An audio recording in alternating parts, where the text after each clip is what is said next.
himself. We're always going. We're Yeah, always let's going. go. Are you ever not going? Yeah, okay. Ian, Evan, tell me a little bit about you guys. Well, I'm the handsome brother. Obviously a little Obviously. stronger, obviously a little buffer, obviously a little bit more energetic and strong. So anyways, Ian, go on ahead and introduce yourself. Ian, older brother, 7 minutes. First thing he won, and it was the only thing. Badass motherfucking sales guy. No, so who we really are is we grew up in Denver, so we came from a single mom, just a lady that's our hero that just taught us to freaking be resilient, go win. She was in the military, almost lost her legs, broke her back, fucked herself up big time. And so a lot of people ask us like, man, you guys just go, man. Why do you guys just go? Well, number one, we had a dad that left when we were just kids. And just so we've seen like, man, there's a lot of people that use like their dad's story and all the bad shit that they've been through, and they don't use it as like to overcome something and be the victim. They're the victim or they're the victor.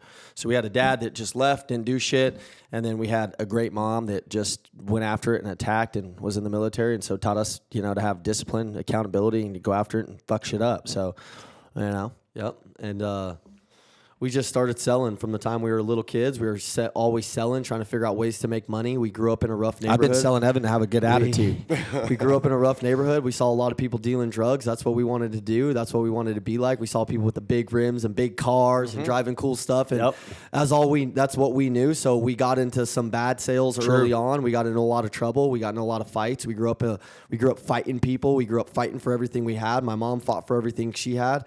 So we weren't fucking around when people would show up and see us. We were passionate about what we wanted. We were ambitious from the day we got on, like the day we got we saw a single dollar, a single little bit of hope. We were just attached to it, and we got a little bit of success early on, in not in the best ways, dealing drugs and acting a little bit crazy, but I think in ways it got us the attention that we wanted to.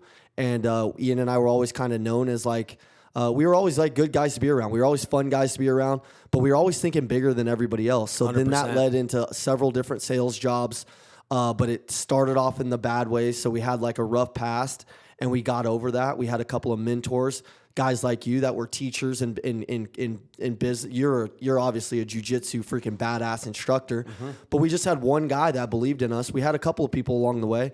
And that led us to the car business, where we killed it in the car business, and now we're with Andy Elliott.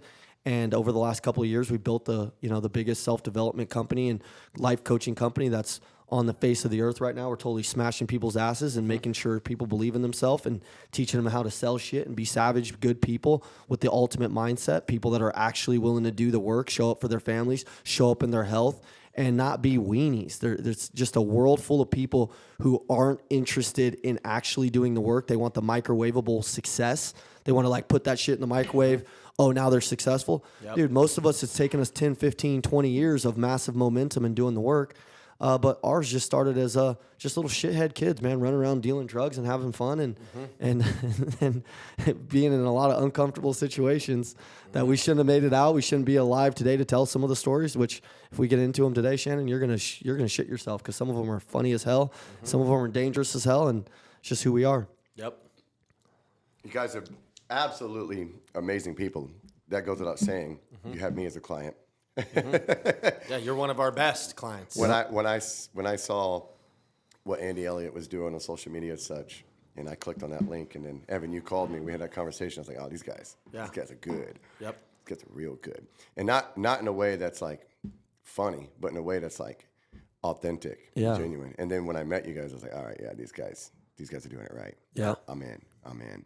Yep. And then like the hundreds of thousands of dollars later. Yep. I'm just kidding. Yeah, no, that's how it goes. But you bring up a good point. A lot of people aren't authentic. A lot of people aren't real, and a lot of people see our brand on social media and they're like, oh, it's just going to be a hype, or it's just a hype game. And they have no clue what to expect. Like, dude, you could have spent thousands of dollars on your first ticket, got a VIP ticket. But what did you do? You bought just a general ticket. You wanted to enter the room. You saw what you saw. You couldn't unsee what you saw. And then your ass moved down to Arizona. Now you're here, Pretty dude. much. You know what I mean? And then you're on a jet with us. You're going all these different places. Yeah. But what you saw was like, you're like, hey, man, man, there's not a lot of real shit in the world. So, everybody's a little skeptical at first, especially when you're getting sold something or you feel like you're getting sold something.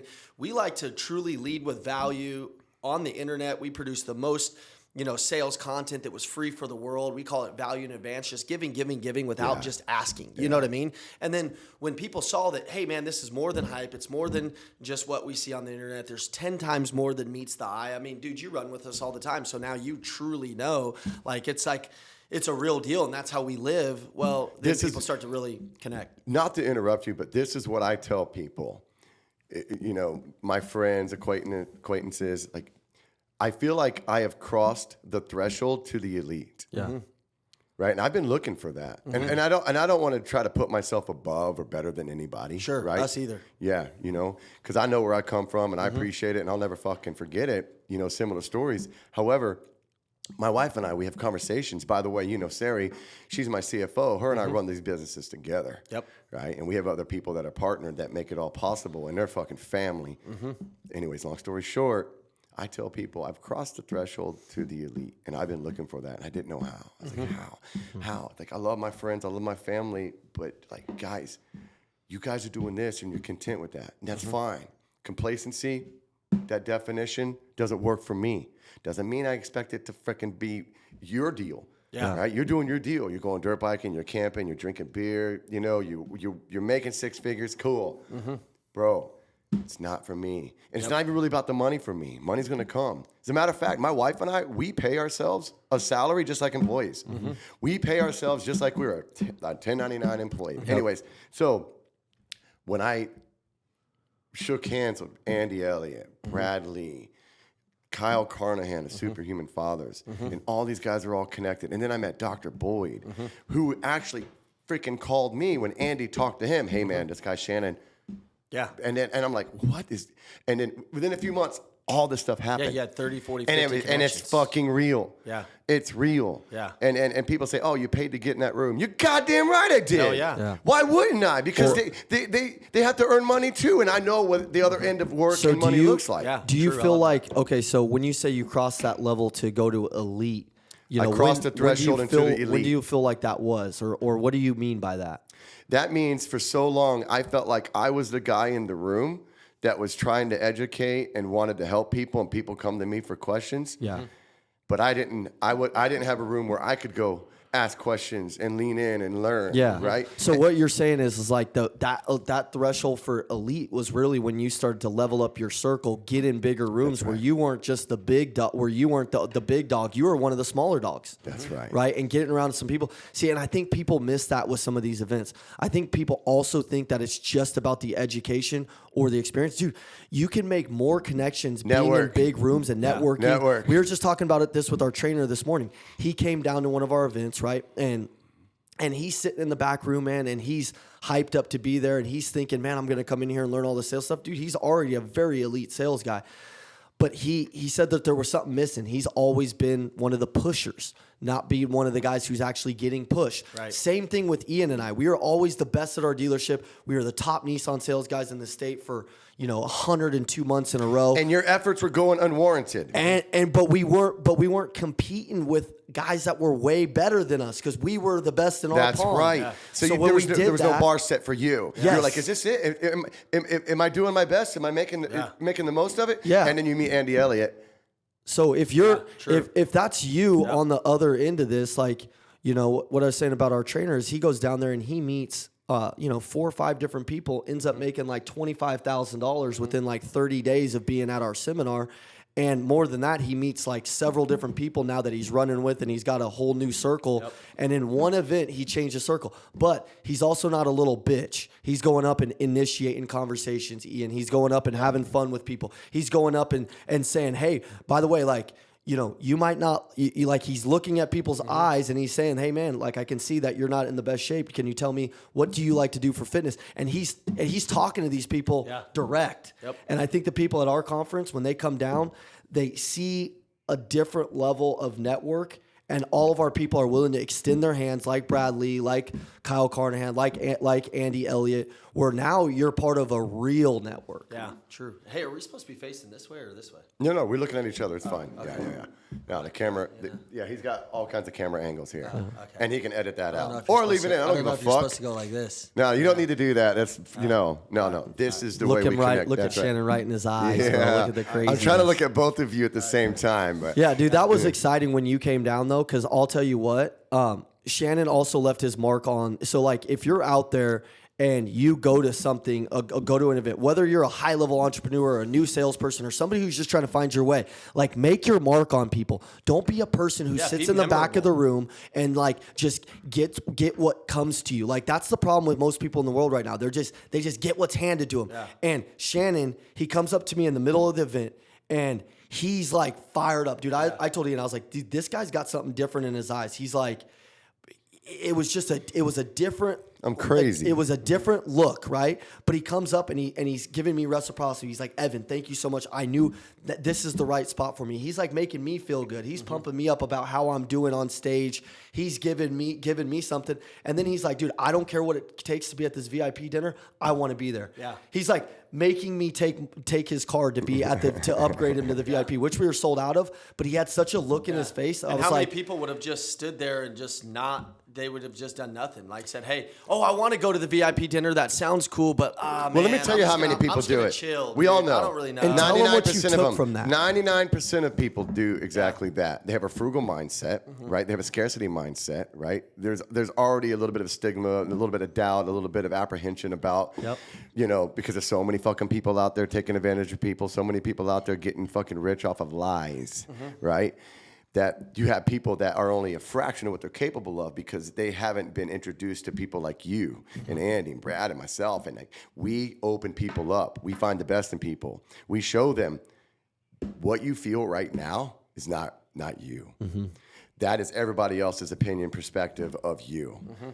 And till you get away from that, you cannot grow. You're stuck in a fucking box. It's like you put a fucking shark in a small tank, he ain't gonna grow. Right? We got to put you in a big fucking tank. And that's what you guys are doing for people. You're showing them the tank.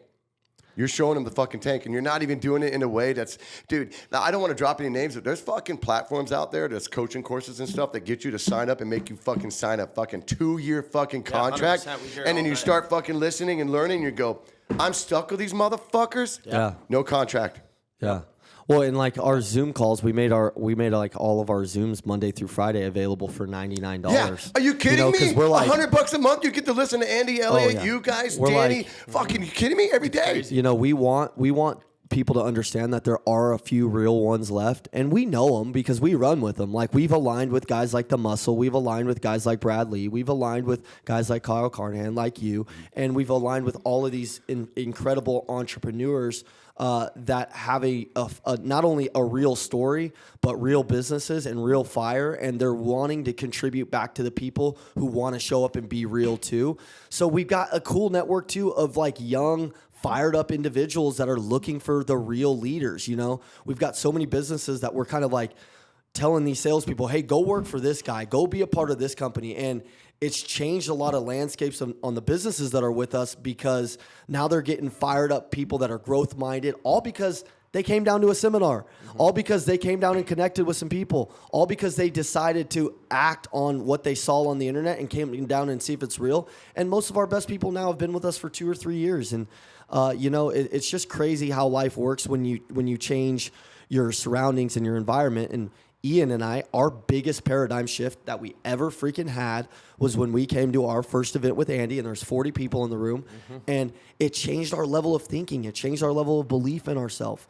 And we had belief, Ian, but we didn't have this type of belief. We didn't have this type of courage and charisma. We didn't have this level of sales skill and passion. We were passionate individuals, but it changed our health. It changed our families, man, and I'm just so fucking grateful to be here, because we wouldn't be here if we didn't come to our first seminar. Yeah. Right. And to what you said on that $99 thing, You know, a lot of people, they're just like even high ticket closers or whoever the fuck they are out there. A lot of them don't really give a shit about the person that's not winning. You know what I mean? Like they're like, oh, I want the business owner. I want the big contract. I want this person. I want that person. They want big fish. I want the big fish. Yeah. Dude, we didn't really care who we had. Honestly, we just wanted to change one person. And we also knew that the most dangerous people are the people with their backs against the wall that don't have a whole lot.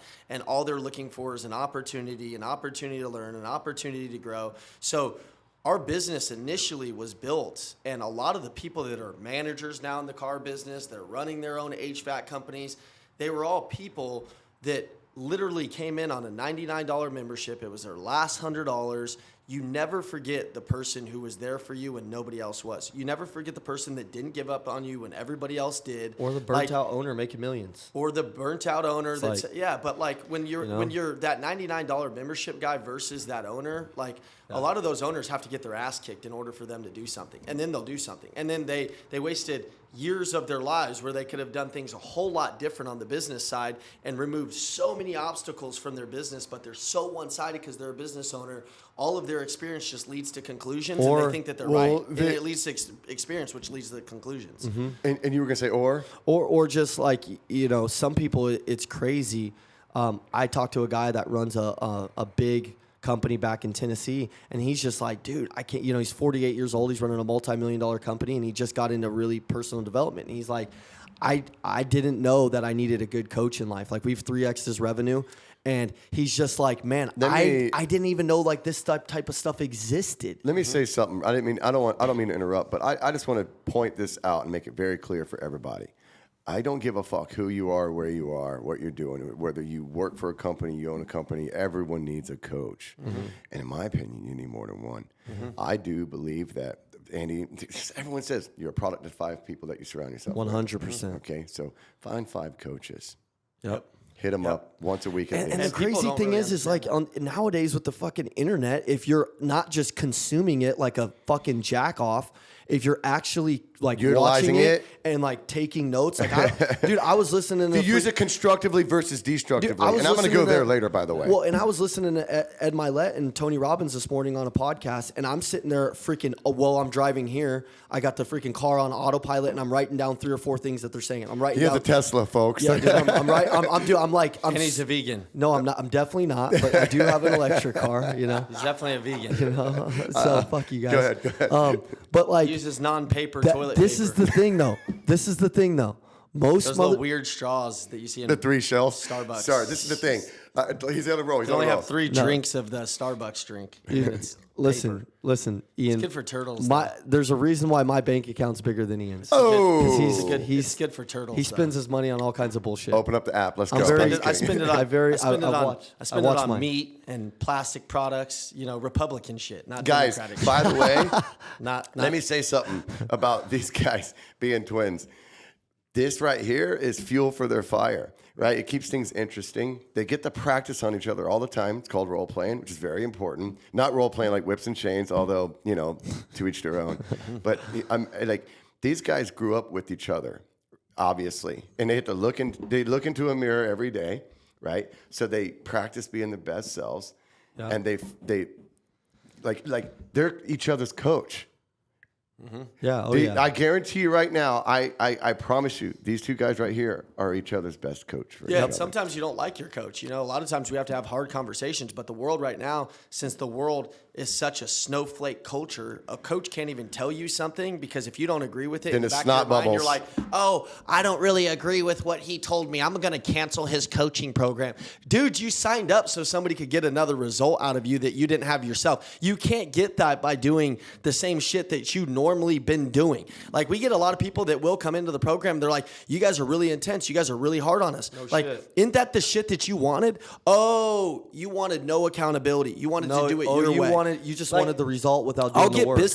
I'll get business owners that I know exactly how to scale them. I mean, I've been around enough of these businesses. We've scaled enough of them. I know the exact process that they need to go through. And they'll be like, oh, but we'll do it half of that way. I'm like, dude, you got to do it 100% this way. It's like, you know, a lot of business owners, the business owners that are growth minded, that will like accept new ways of thinking and that will like adjust with the times, dude, they're going to kick everybody's ass. Like, you're going to see the people that are Nokia cell phone, like Nokia was popular, it was everywhere, and then they got their asses kicked because they could never freaking grow. There's so many people, salespeople, business owners out there that just can't grow. We talked about the 5 people that you're around, and I think people don't really truly understand that. Listen, your husband, your wife, your best friend that's a piece of shit that you still let around you just because you grew up with him, dude, fire his ass. Get his ass away from you. Who's ever in your true circle, you will actually truly model. Who's ever really, really running with you, you will model. But some people will model 2 people, and then the other 3 people they have in their lives are the actually 3 people that are dragging them down. Yeah. Evan and I had all of these friends, and we paid for everything. We paid for all of their shit. I'm talking about all of their shit. We made the most money out of anybody that we knew around us. It's just the truth. And we were kind of like those basketball players that have the shitty families, you know what I mean? That like just pay. And then we got these people that literally like, as we were going into another life, we were just like, hey, dude, we're going into a business where we might not make any money. Like we're most likely, this is a startup. Evan and I looked back, and in our lives, we had none of those people. We literally had one of those people out of tons and tons and tons of them. And you know what? That was the best thing for us, because when we were forced to get rid of those people, we would have never got rid of some of those people. We would have never seen how big of consumers that they truly were until we almost had nothing. Once we had nothing, it removed the losers out of our lives, and then we started to grow like no other, and we were like, dude, imagine how much energy and time and capital that we wasted on these damn people that didn't mean shit. Well, crazy thing is that's most people. You spend years with these people, and you really truly could take you really think that they're with you. If you left your city, like we used to tell Andy, dude, when we leave our dealership, all these people that are relying on us, dude, they're gonna be rooting for us. They're gonna be coming to our events. They're gonna be doing anything. No. Ian's right, man. We had maybe one person over the last 3 years that actually stuck with us out of tons of friends. And so now what we've realized is we're always watching what people do and not what they say. We're watching people's intentions.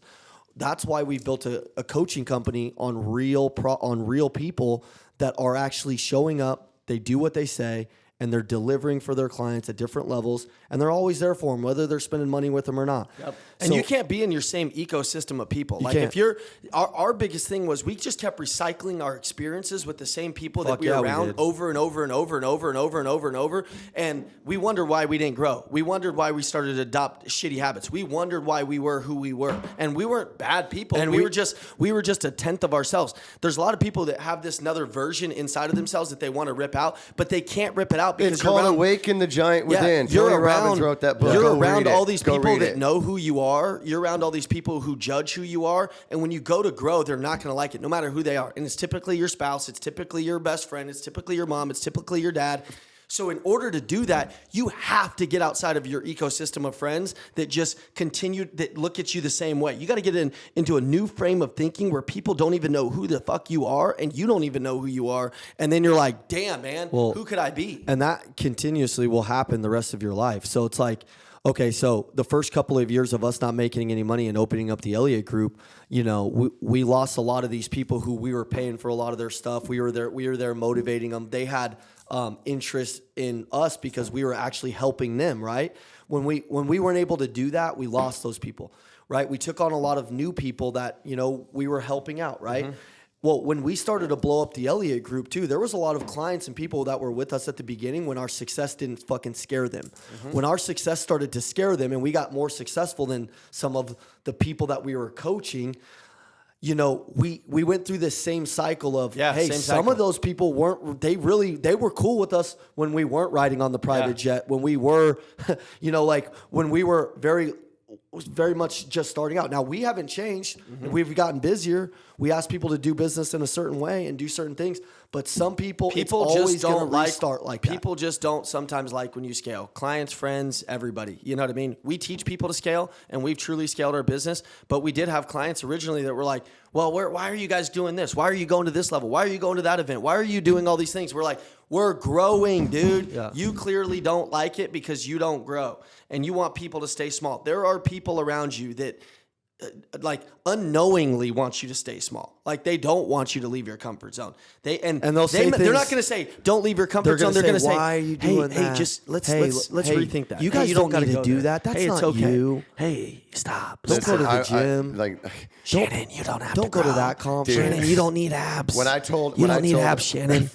Just your blue eyes are fine, bro. Shannon, And they say and stuff like that, and you have to identify not that. Needs. I'm on wants, not needs, right? Yeah. If I live my life for needs, I'm going to sit right must, not there shoulds. in the same little comfortable 100%. chair that they're hanging out in. Yep. I've had people tell me when I say, hey, I'm going to go to San Antonio and open another construction company. Well, why? Why are you doing that? Yeah, you're already making enough money, bud. Just no, I'm not settle. doing it for the money, motherfucker. See, You're doing it for the progress. I'm not. The challenge. Exactly. See, I'm and doing that's it a for the lot of people. opportunity, not just for myself, but for my team. They're so focused on the money that they never really truly get the money. If you were focused on the progress, then you would get the money. You're a guy that like if you're not growing, you are truly dying. You don't like to look in the mirror. You don't like to look at yourself. You don't like the way that feels. So doing what you've normally done and building the business that you've already built, that's not exciting to you anymore. Like that's okay. It's fun. But you're like, where's the next challenge? How do I do that next challenge? I want to go get that next challenge. And then the world creeps in and goes, hey, don't do that. You're fine. Which is the problem with the world right now because they're holding everybody back. And it's pretty evident that there's people, young people, who are capable of doing so much more, but they're being suppressed and being denied of opportunity. And they're being rewired. They're engineered a certain way. Our bodies are capable of doing so much, yet 40% of the population is fucking overweight. Yeah. Why is that? Yeah. Because they're not using their body the way it's supposed to be used. And even their nervous system, Well, right? it's just weak. It's all weak leaders. It's weak parents. You know, it's weak motherfuckers who are raising weak people, and there's no standards. Everybody's just in America just needs to raise their fucking standards. Don't you get a feeling that maybe there's a system or a society in place that doesn't want you to have standards? 100%. Because they want you right there, just smart they enough definitely don't want you to have standards. And then why are we bad for even fucking considering that a possibility? Yeah. Huh? What's wrong with that? We just need some men. We need some strong men and some strong women to wake up and realize what's going on. And there is a lot of them. Well, that's why we're doing what we're doing. Dude, we're no longer going to sit by, let everybody play small. Dude, there's a lot of people that don't want to play small. There's a lot of people that don't want to unload on 15 cheeseburgers at night, wake up and hate themselves, have less than a life, that really want to go after it, attack, become a better version of themselves. See, and I secretly believe that like that's 88%, 90% of the world. And I believe there's like another 10% you just can't fucking help. They're like beyond help. But like, I think like 80% of the world wants to wake up. And I think the reason why we reached 150 million views on YouTube and, you know, TikTok and Facebook across last month. Yeah, across the platforms last month is because people are seeing the truth. And they're since they're not seeing it in government, they're not seeing it in a lot of the things, the media and all of this facade. When they hear Andy hit you right between the eyes, and then they know that we're not doing this because we actually are just looking for the money. The money's going to come to us. We're doing this because we're going to tell your ass the truth. Because so long people didn't tell us the truth and just said, "You guys are good, you are." Yep. Dude, I was a piece of shit, and they're like, "You're fine, man. That's everybody else. I'm not everybody else." They lie to you. But that's why that people are waking up to this truth, and they're like. It's like the world's thirsty for truth. They're like, oh, shit, I love that. I haven't heard that in a long time. Yeah, dude, because your algorithm and all the shit that they're feeding you is a lot of bullshit.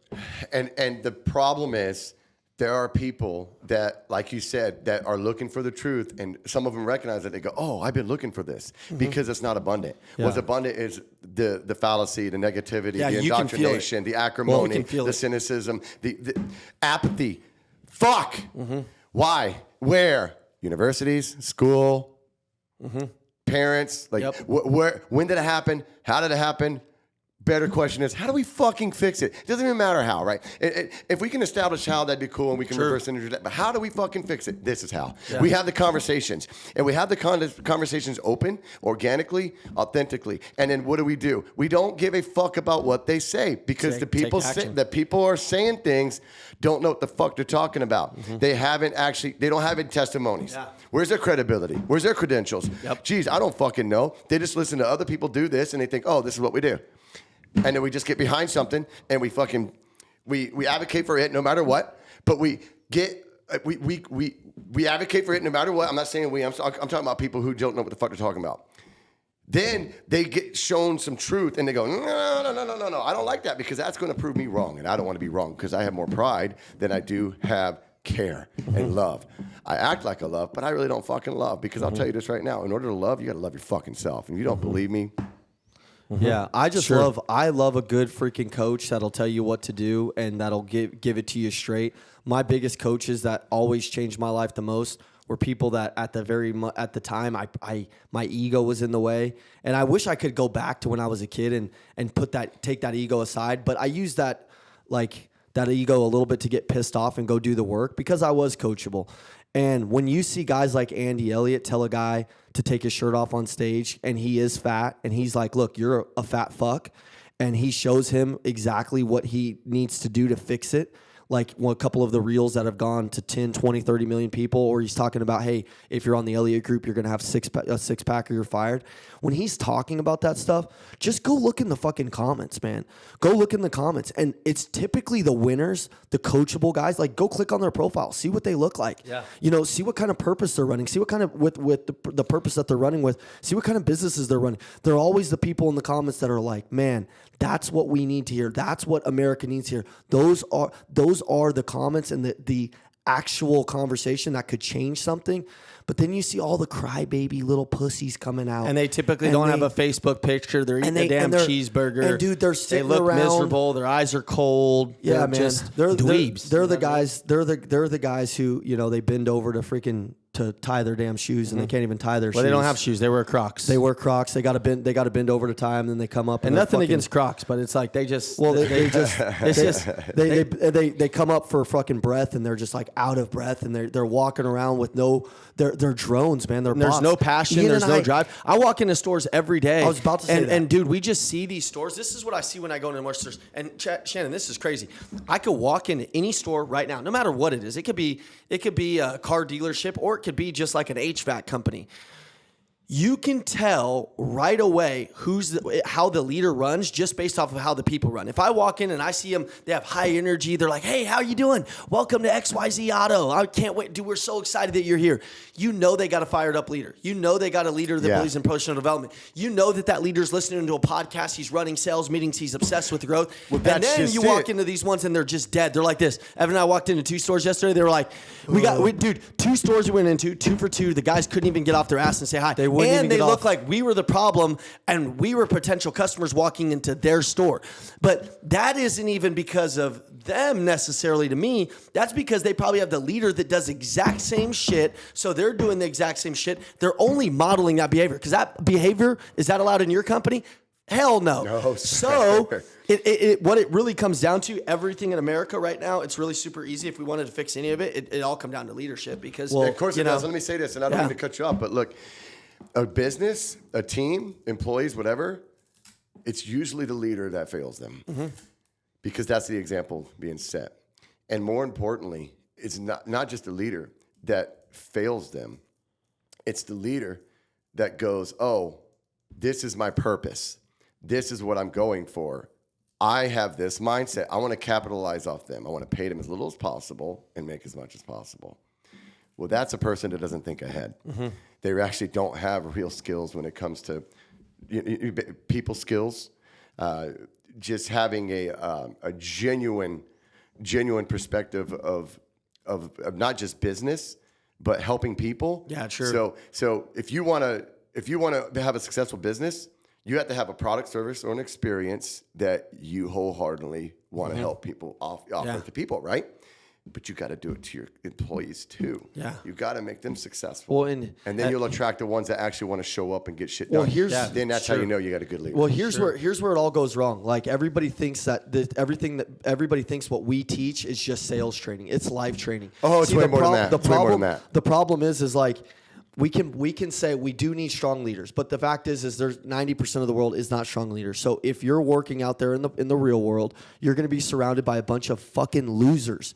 you have to self-lead yourself. And then you have to get in environments intentionally by yourself that then you see some leaders like an Andy Elliott, like a Shannon Higginson, where you can start to look up to them on the internet, and you can have these mentors, these Tony Robbinses, these Ed Miletts, these Shannons, all these guys, and you can take what they're doing, but you got to go model it in your own life. And when you model it in your own life, then you're passing along generational habits to your family.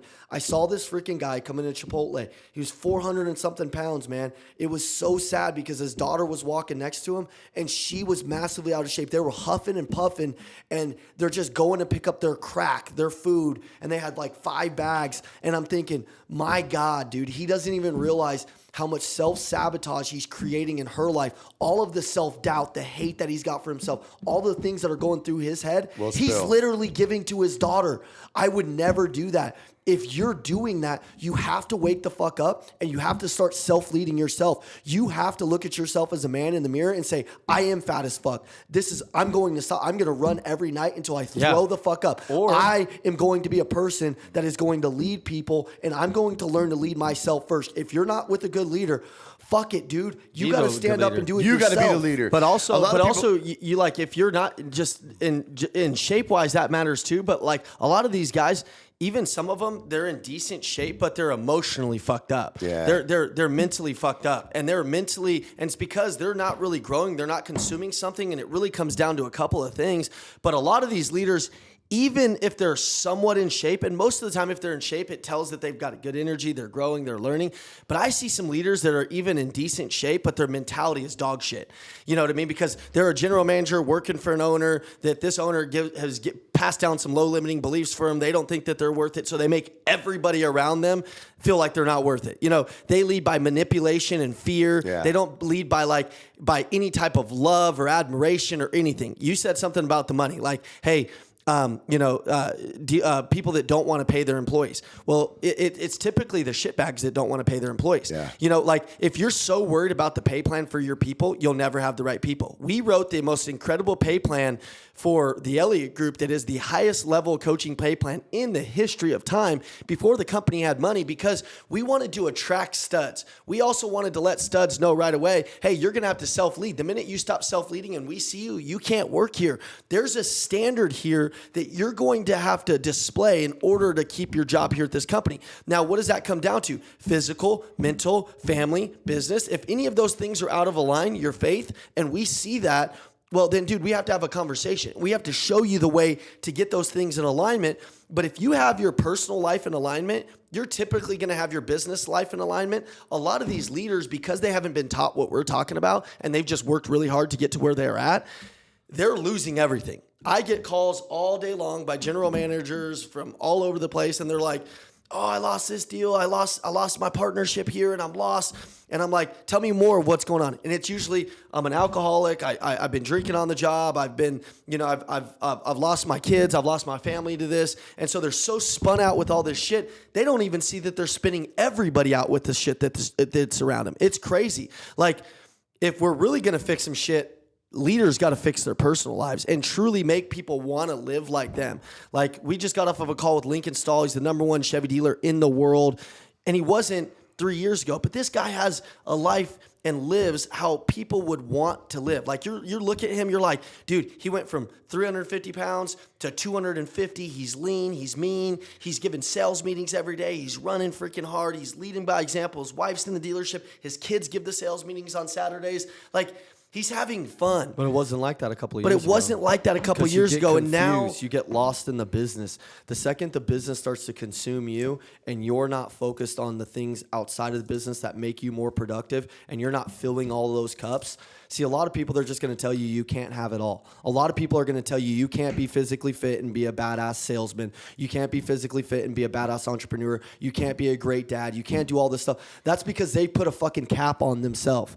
You can be an elite human being in all areas. Mm-hmm. You don't just have to be a great salesperson or a great entrepreneur. It's called the law of the You lid. got to do it all. Yeah, and then one other thing real quick. And they don't know how to blow it off. There's a lot of them, like, I just got off a call, so this is kind of on my heart right now. a lot of business owners don't value relationships. They think that they value relationships.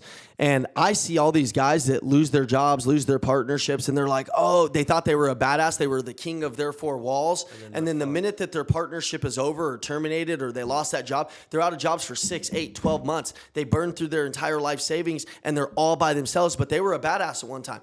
But the deal is they didn't have big relationships in the community. They didn't have big relationships in the business that they're in. They were never in these rooms, so they can't go from where they're at to elevating to an even higher position because they don't have the relationships. Everything in this planet comes down to relationships. It really, truly does. Your growth comes down to relationships. Yep. You making more money comes down to relationships. You selling anything comes down to relationships. But I see high-level leaders that have zero relationships. All they have is the ones that are within their building. Let me say something about that, and thank you for that. Andy Elliott says this. He says this fucking best. An individual can be beat, but a team cannot. Relationships are also a team. Yeah. It's, when you have people in your circle or in your life that you're having conversations with and that you're learning from, right? Like here's a perfect example. Superhuman Fathers, Kyle Carnahan. I'm a part of Superhuman Fathers, right? And him and I have a relationship. Yeah, it's friendly. It's also, business, and it's also accountability. They have a program that we do Zoom calls. We have conversations, and I know that having a guy like that, having a guy like Andy Elliott, you guys, of course, and other people in my corner, the moment I start to fucking slip, they're gonna be like, "Hey, boom." Yeah. And I'm like, oh shit, thank you. Thank you for recognizing my blind spot. Yep. Thank you for being that pillar there. They're like, oh, I'm going, oh shit, this guy's catching me over here. This gal's catching my wife. 20 years I've been my wife, by the way. She does not let me fuck up. Mm-hmm. She's seen me at my fucking worst. You want to talk about adversity? I was addicted to fucking pills. Mm-hmm. I almost committed suicide a couple of times. Mm-hmm. You want to talk about fucking adversity? Guys, everyone's fucked up. Mm-hmm. We all have our fucking shit. The biggest problem in the world is that people think that they shouldn't have problems. But that's okay to have problems because life is a series of problems that you're solve, supposed to have problems, but your relationship with problems shouldn't be like, oh, I've got this problem. Like, dude, my phone rings in the morning. I got 85 problems waiting on me. And that's a good thing because then that means I've got the only time money gets exchanged hands is when problems get solved. So I know if I got a lot of problems hanging out on my phone, I know I got a lot of money to fix, dude. The more hands you shake, the more money you make. But I look at them as just challenges. I look at them as like fun. Like anybody, I see people that use their adversity as their crutch their whole life, and they're like, fuck, my adversity. And then I see people like you that use that addiction to go get addicted to personal development, to go get addicted to growing, to go get addicted to the next thing that's going to make them really great, and they get around shit that makes them change, and they're addicted to that. See, there's so much shit that you could use that's within inside of you that most people haven't even fucking tapped into. They don't even realize that. They haven't even realized that it's all within inside. So it's all within inside. John C. Maxwell says this best: never waste a crisis. Mm-hmm. Right? You evaluate your experiences, and then you build off of that. If you go through life and just feel these experiences, but you don't evaluate it and figure out a constructive way to come out on the other end better, you're going to be worse and worse and worse and worse. You're going to let it pile up, and you're going to make excuses, blah, blah, blah, blah, blah, and then just hide for everything because you don't want to put forth the effort required to be great. True. Listen, there's two types of people in this world. There's destructive people and constructive people. Mm-hmm. Intuitively, human beings can sense a destructive person, but they don't recognize what is really the difference. They think that their destruction is construction, right? And we see the indoctrination. We see this, that, and the other.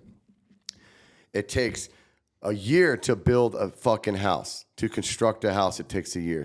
You could tear it down in one day. Mm-hmm. A demolition crew can tear it down in one day. So who here believes me when I tell you that if you don't be a constructive person, your default setting is destructive because it's 99 more times likely. Well, it's easier. To be available. And if you wanted to hang around constructive people and you wanted to get a good circle, well, dude, you got to be a constructive person. People got to see you growing. People got to see you learning. If you came around around us and you were a total fucking weenie, we would have been like, dude, like Shannon, we can't do all the shit that you want to do. Like we get that you get money. We have money and you want to spend money with us, but like you got a ways to go before you can run with us, buddy. Because like you're too slow. You don't think this way. You're not urgent. You don't have all these characteristics that we run like, which is okay. Like we're not asking you to be way up here when you meet us, but like as you go, people can see. Like I can point out into the crowd and I can see a guy that started here with us and then he's on fire, and I'm like, dude, now we want you around more. People want you around more. The more constructive that they can see you, the more in progress that they can see you. A lot of people have shitty circles. It's because they're just really, it's how they believe about themselves, that they're a shitty person. Well, so that's what they attract. It just comes down to the easiest thing in the world. There's the easiest thing in the world is just simply to focus on the negative rather than the positive.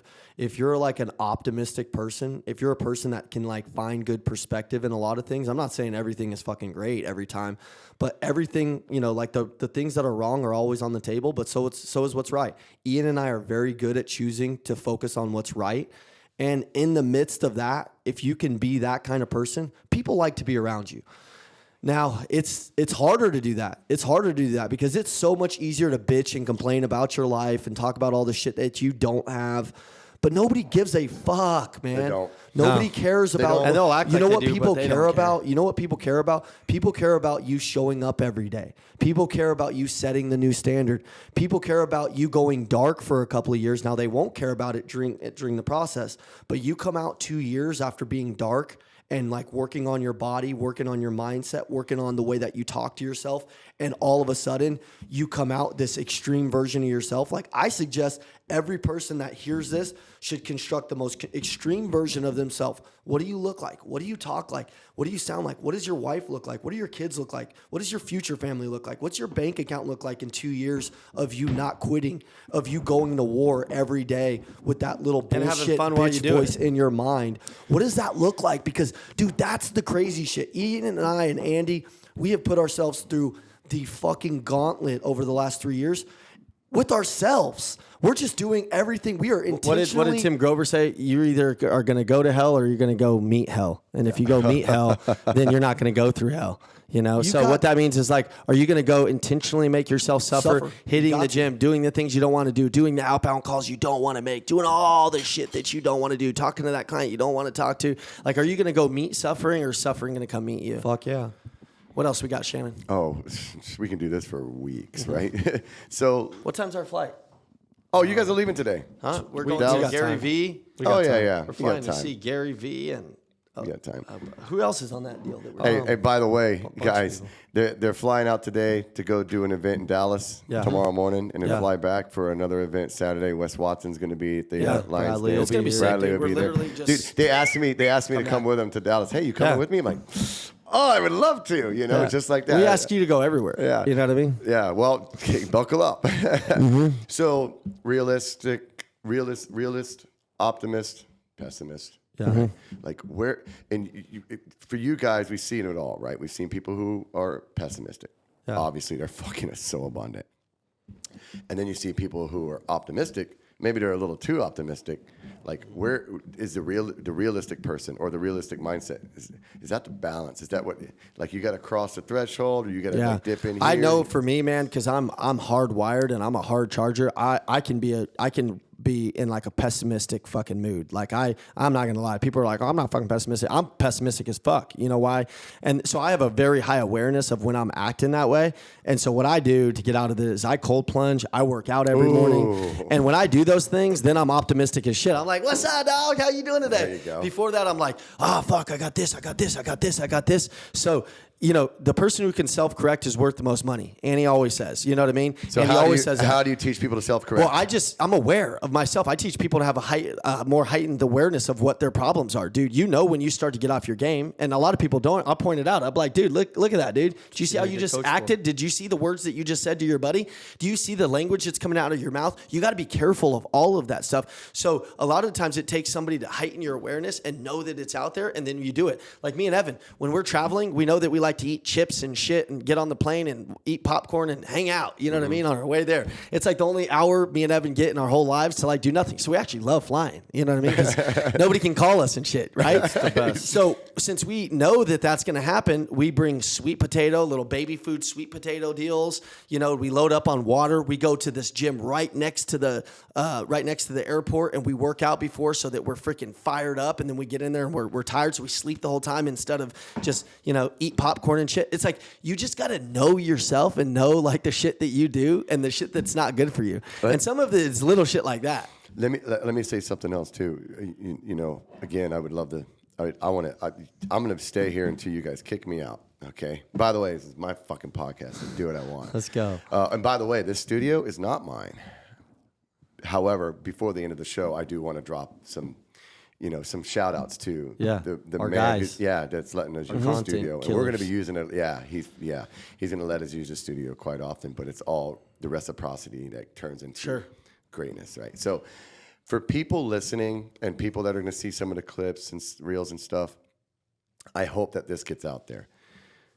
If you are even in the least bit apprehensive about where you're at in your life, I don't care what it is, financially, relationships, physical fitness, it doesn't matter. Fucking reach out.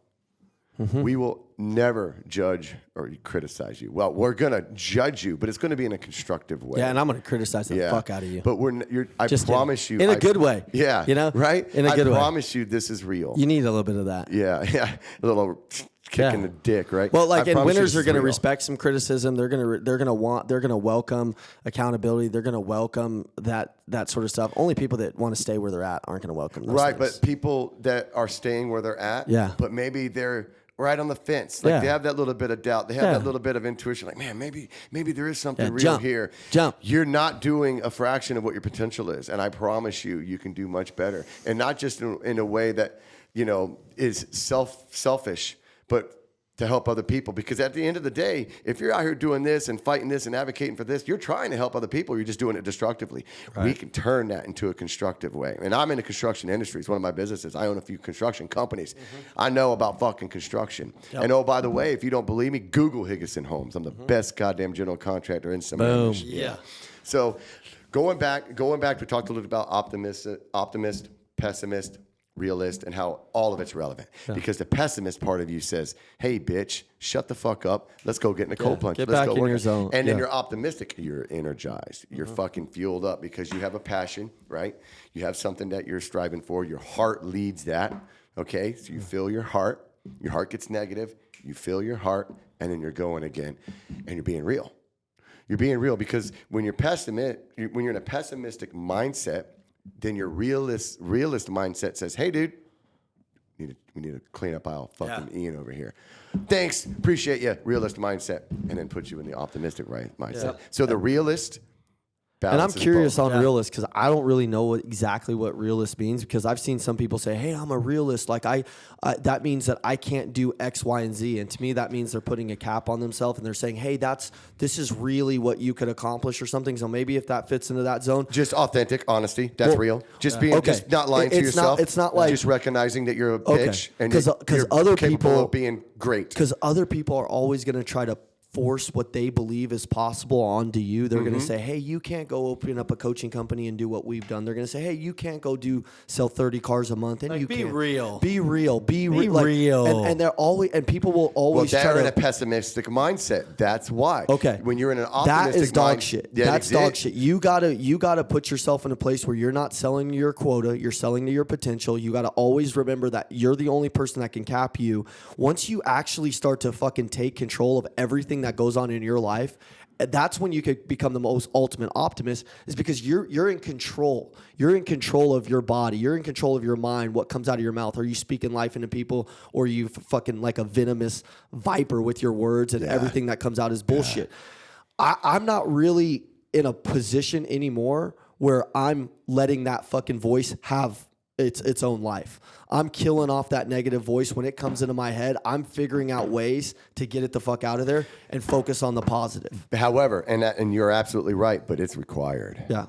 Because that's the little barrier on this end that you passed when you were selling drugs and in an area surrounded by, bad people doing bad things. That little voice is a reminder. Oh yeah, dude, and it's gonna be there. I'm not saying it's there. I'm saying, like Ian said, you got to be aware when it's there and got to understand that the devil fucking is coming to create doubt, and doubt destroys. Like, you're always going to try to doubt yourself when you go to bigger levels. Doubt's a default setting. Ian and I spoke on a stage with 5,000 people, and it was crazy because it was at the time, it was the biggest stage that we had spoke on.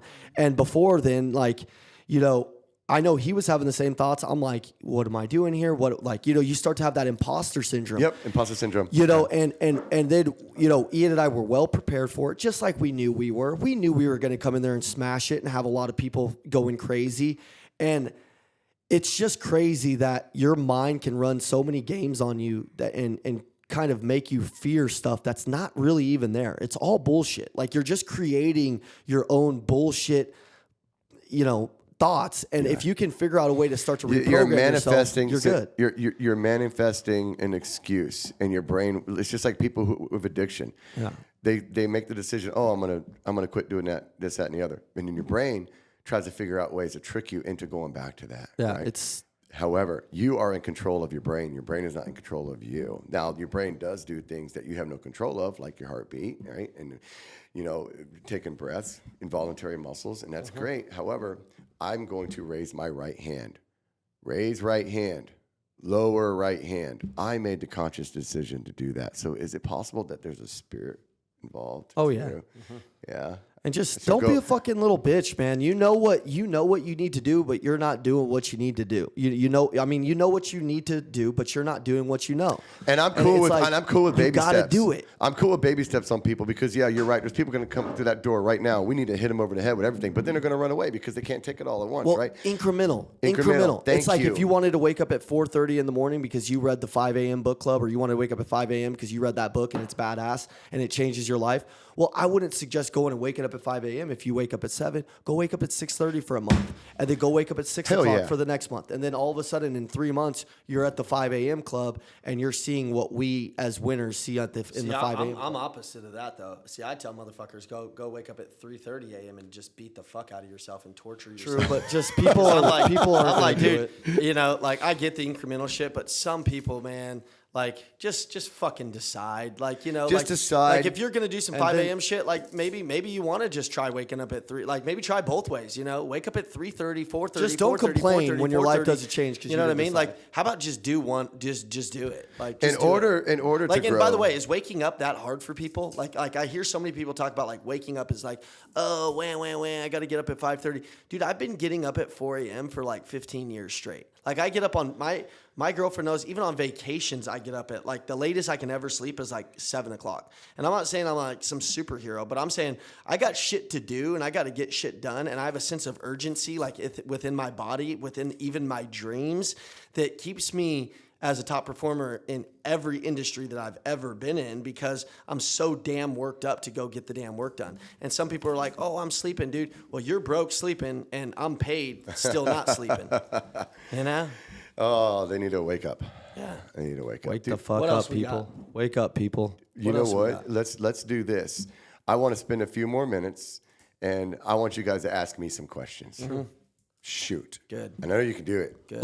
Let me just ask you this, Shannon. What was the biggest let's say, like, when you became your first entrepreneur, what's the biggest thing that you struggled with, and how have you overcame it? Like, when you became, like, whether it was starting up your first business, going all in, like, what was it that was your biggest struggle initially as an entrepreneur, and how have you continued to overcome it? Many things. First and foremost, the fear, right? The fear of the unknown, the fear of going into a customer's bathroom, tearing it apart, and then, oh man, I hope I can put this back together because I'm responsible for this now, right?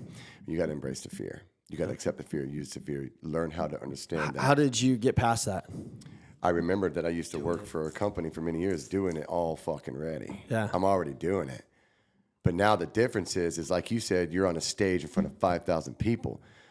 Dude, you've been fucking practicing for that speech for fucking 15, 20 years. You already know what to do, but you're fucking you're fucking yourself all up because you think, oh, it's different because there's 5,000 people listening to me. I got to be perfect. Well, you fucking don't, right? So when I walked into that bathroom, I destroyed it. I said, well, I better figure out how to put this back together. No. I know how to put this back together. So there was that. See, I like that because, in sales, people think they have to have confidence to do something. They're like, oh, I'm going to study and get all the confidence. And yeah, that's part of it. But a lot of it is just taking the fucking action. Like, if you don't go shake somebody's hand out on a car lot, then you're never going to be able to sell them a car. If you don't go close a deal and put yourself in closing situations so many times, then you're never going to truly become a closer, no matter how much you train, no matter how much you do. Like you saying, hey, I was scared to tear this bathroom apart, even though I know really how to do it. But imagine if you never tore the bathroom apart and you sold yourself the dream of going back to your old life and never did it. A lot of people are selling themselves on that low limiting belief and then just being like, oh, I ain't going to do it. So I love what you said about just that taking action. What did that create? confidence. It And then you created more confidence. So confidence, and more confidence by doing the action. There's a couple definitions of confidence, and I'll say confidence is recognizing your competence. Okay, I'm confident in something because I've done it and I know I can do it. I've executed it. Right? There's people out there they don't have confidence. However, they're capable of doing the thing that they're incompetent. Yeah. Right. So that's because they're still around people. Everybody's capable of doing something, but most won't do what's required. And what's required is tearing that bathroom apart. What's required is going out and shaking that hand. What's required is hitting those phones. And if they did what was required, they would get confidence. You'd be surprised. Because like going back to what you said is, then I established this within me. You establish the confidence from doing. You know what I mean? But see, if you never just do, then you're never going to have the confidence. That's why we see all these people sitting around on their damn couches. Oh, I don't have confidence. Well, it's because you ain't doing shit. Yeah, You right. can't have confidence not doing shit. So a couple of things that I've done in my life outside of overcoming addiction. I played in a heavy metal band for a long time. I've been I can on see stage, that. Yeah, I can see that. Building multiple. What did you play? businesses. I sang heavy metal. I'm a vocalist. Oh, dude, that's good. I haven't practiced in a long time. Let's see it. Yeah, not one day. I'll show you an old video. All right, that's I'll good. show you from video from like a sold out crowd 13 years ago. I'll show Yeah. you. But the fact of the matter is, once you trigger that being in you, that beast, that goes, oh shit, I can do things. And then you don't Do you listen. think that was a pivotal moment for Pivotal you moment. once you hit that I needed shift? I needed the 2008 crash to happen. Yeah. I needed to get laid off from my job. That adversity. Yes. When my employer said, Shannon, I fucking love you. You're a good dude. He works for me, by the way, Yeah. now. He's actually a partner of my Aaron. He had to lay me off. I love you, and I hate to do this, but I literally have to let everyone go and put my bags back on. And At that time, were you like, oh shit, like you were a little down, a little out, a little like sad, or were you just like, oh, this is great? I was crushed. And then the other guy I worked with, Glenn, who was kind of my boss, he said, well, I'm injured. I'm retiring anyways. I think it's time for you to go on your own. I'm like, what do you mean? He's like, you need to run your own business. See, how many people let that adversity, they know that they're having the adversity, but they let that adversity dominate their thoughts and then they just give up versus like that sucked for you. That storm sucked for you. And I remember when I had something very similar around the same time happened, the market crash, and then I had no job. And I remember there was all these guys leaving the industry, going and doing 5 other things, going and doing this and that. And then I remember seeing and then me just saying, "Hey, dude, I'm rolling through this storm. Like I'm seeing this bitch through." You know what I mean? You have to. And that adversity, I think people just don't use that shit. They don't. I like that you use that. Yes, thank you. Because, even after that, I faced real adversity, right? And then I recognized, oh, this is temporary. Yeah. This is just life a coming freaking at sword, you. man. You got to be ready for it. So many people are trying to protect themselves from life. No. Prepare yourself for life. Get the fuck out there. Be honest. Take care of yourself. Work out. Eat real food. Read or listen to audiobooks. I fucking listen to audiobooks. Build a relationship with people. Go to the fucking mall and just talk to people. I don't give a fuck how scared you are. I don't give a fuck how many people just look at you like you're weird. No, they're the fucking weird ones. So many people call me weird, and I was like, "You're damn right, I'm weird because I'm different than all of you." Yep. Right? And I don't want I'm you to weird be because there. we're not the same. Yeah, we're not the same, and that's okay. That's okay. Yeah. However, if you're interested in having a conversation with me, I would fucking love to sit down and talk to you because I hope that you turn that conversation into thousands of people that you can help. Sure. Because that's what's required to save the world right now, man. Yep. We're going in a bad direction, and I hope that this weak men that making hard times. Well, hopefully It's an epidemic. this helps a couple people on the other end of this understand that there's so much more inside of you. All it's going to take is hard work. It's going to take getting around the right people. It's going to take creating that version of what you want to become and then chasing it fucking viciously. Pray and drive. not giving up, Pray drive. attacking over and over, Yo. and really figuring out what it is that you want and then deciding to go get it every day for the rest of your fucking life. And hard work gets easier, guys. Don't be afraid of it. It's eventually, you work so hard that you don't work so hard, and you go, "Oh, I'm ready to work again. I don't feel right not working," and it's fucking amazing. Thank you, fellas. Let's go. All right. Yeah. Let's go.